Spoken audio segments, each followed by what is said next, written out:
বিসমিল্লাহির রহমানির রহিম। মহব্বত, হুব্ব, প্রেম। মহব্বত দুই কিসিমের, দুই জাতের মহব্বত আছে মানুষের।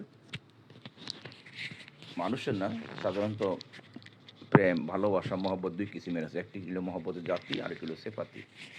মহব্বতের জাতি হলো নিঃশর্ত ভালোবাসা, নিঃশর্ত প্রেম। কোনো দাবি দেওয়া নাই, কোনো চাওয়া পাওয়া নাই।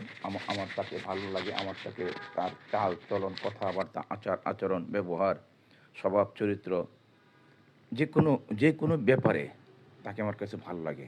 কিন্তু আমি আমার এই ভালোবাসার বিনিময়ে আমি চাই না। সেটা হলো মহব্বতের জাতি। মহব্বতের সেপাতি হলো বিনিময়ের মাধ্যমে মহব্বত। সে আমাকে সবসময় উপকার করে, সে আমাকে সাহায্য করে, সে আমার দেখভাল করে, তত্ত্বাবধান করে। আমার সাথে তার একটা ট্রানজ্যাকশন আছে, যে কোনো ট্রানজ্যাকশন, হয়তো সেক্স ট্রানজ্যাকশন থাকতে পারে, টাকা থাকতে পারে, সম্মান থাকতে পারে, সম্পদ থাকতে পারে। যে মহব্বত, যে ভালোবাসার পিছনে ট্রানজ্যাকশন আছে, আদান প্রদান আছে, সেটা হলো মহব্বতের সিফাতি। তো মহব্বতের জাতি জাতি ছাড়া, মহব্বতের জাতি ছাড়া কেউ আল্লাহর নৈকট্য হাসিল করতে পারেনি। মহব্বতের জাতি ব্যতীত আল্লাহ পাকের নৈকট্য কেউ হাসিল করতে পারেনি, বা আল্লাহ পাক তাদেরকে পাশে রাখেনি, বা মসজিদের রেজামন্দি হাসিল করতে পারেনি, বা মুর্শিদ কেবলা মহব্বতের জাতি যাদের মাঝে নাই তাদেরকে তার পাশে রাখে না। কারণ লেনদেন, একদিন লেনদেন লেনদেন কিন্তু কামনা বাসনা লেনদেন, যে মহব্বতের সিফাতিটা, সেটা কিন্তু ক্রমে ক্রমে বাড়বে। যেমন আমি একটা ফকিরকে 10 টাকা আসলেই দান করি, সে প্রত্যেক দিন আমার গুণ কীর্তন গায়, প্রশংসা করে, চোখে পানিও ফালায় অনেক সময়। সে কিন্তু একদিন, 2 দিন, 4 দিন এরকম 10 টাকা পাতে পাতে সে কিন্তু আমার কাছে 20 টাকা আশা করবে। তারপরে দেখা যাবে যে 30 টাকা আশা করছে, তারপরে দেখা যাবে যে 50 টাকা আশা করছে। এটাই মহব্বতের সিফাতির ধর্ম। বেশি বেশি আশা করবে, যে ভালোবাসা বেশি বেশি আশা করবে, ভালোবাসবে বেশি বেশি পাওয়ার জন্য। তো মহব্বতের জাতির মাঝে সেটা নেই, যার জন্য মহব্বতের সেফাতির লোকজন টিকা থাকতে পারে না। মুর্শিদের কদমই হোক বা আল্লাহ পাকের নৈকট্য হাসিলই হোক, সেই রাস্তায় তারা টিকে থাকতে পারে না। তো মহব্বতের জাতি ছিল সাহাবা একরামদের মধ্যে আসহাবে সুফফাদের। আপনার মনে আছে, আমি আসহাবে সুফফাদের কথা এখানে বর্ণনা করছি, বিস্তারিত আলোচনা করছি। আসহাবে সুফফাদের ছিল মহব্বতের জাতি, যার জন্য তারা রাসূল পাক সাল্লাল্লাহু আলাইহি ওয়াসাল্লামের অত্যন্ত নৈকট্য হাসিল করতে পারছে, এবং তারা মারেফাতের বিদ্যত হাসিল করতে পারছে। তার এলমে লাদুনির বিদ্যা রাসূল পাক সাল্লাল্লাহু আলাইহি ওয়াসাল্লামের কাছে হাসিল করতে পারছে। আর চালাকি করে কিছু হাসিল করতে পারছে হযরত আবু বকর রাদিয়াল্লাহু তাআলা আনহু, হযরত ওমর রাদিয়াল্লাহু তাআলা আনহু। সেই চালাকিটা হইল গিয়া রাসূল পাক সাল্লাল্লাহু আলাইহি ওয়াসাল্লামের যে বাতিনি বিদ্যাটা আছে, আপনারা জানেন বাতিনি বিদ্যাটা বা এলমে মারেফাতের বিদ্যাটা প্রকাশ্যে এটা করা হয় নাই, আচরণটা করা হয় না এই বিদ্যা দিয়া, বা এই প্রকাশ করা হয় না। এটা তখন তারা দুইজন রাসূল পাক সাল্লাল্লাহু আলাইহি ইসলামের ব্যক্তিগত আচরণ, কথাবার্তা, চালচলন, এবং তিনি তাদের পরিবারের সাথে কীভাবে কথাবার্তা বলে, কীভাবে আহলে বাইতদেরকে জ্ঞান দান করে, মারেফাতের জ্ঞান, এলমে লাদুনির জ্ঞান, সেটা সংগ্রহ করার জন্য কিন্তু আবু বকর সিদ্দিক রাদিয়াল্লাহু তাআলা আনহু এবং ওমর রাদিয়াল্লাহু তাআলা আনহু ওনার দুটি মেয়েকে রাসূল পাক সাল্লাল্লাহু আলাইহি ইসলামের সাথে খেদমতে দান করেছিলেন, এবং সেই দুটো মেয়ের কাছ থেকেই সেই বিদ্যার খোঁজখবর বা বিদ্যা এলেম তারা সংগ্রহ করত।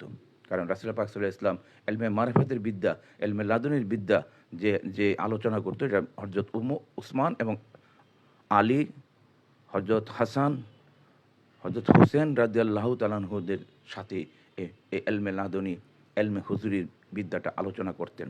এবং সেই আলোচনার মাধ্যমে, যেহেতু পরিবারের একটা অংশ ছিল হযরত ওমর রাদিয়াল্লাহু তাআলার মেয়ে এবং আবু বকর রাদিয়াল্লাহু তাআলার মেয়ে, তারা এই খবরটা জানতো, এই বিদ্যাটা সম্বন্ধে জানতো।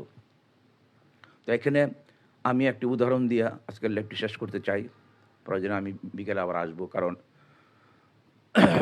আপনারা জানেন, হৃদয়ের ফয়েজ কাইটা যায়। আমি উদাহরণটা দিয়ে নেই। উদাহরণটা হইল গিয়া, প্রাণী জগতে দেখবেন মহব্বতের জাতি কার কাছে আছে। প্রাণী জগতের মধ্যে মহব্বতের জাতি আছে কুকুরের মাঝে। প্রাণী জগতে মহব্বতের জাতি আছে গাভীর মাঝে, প্রাণী জগতে মহব্বতের জাতি আছে ঘোড়ার মাঝে, এই তিনটার মাঝে সর্বাধিক আছে।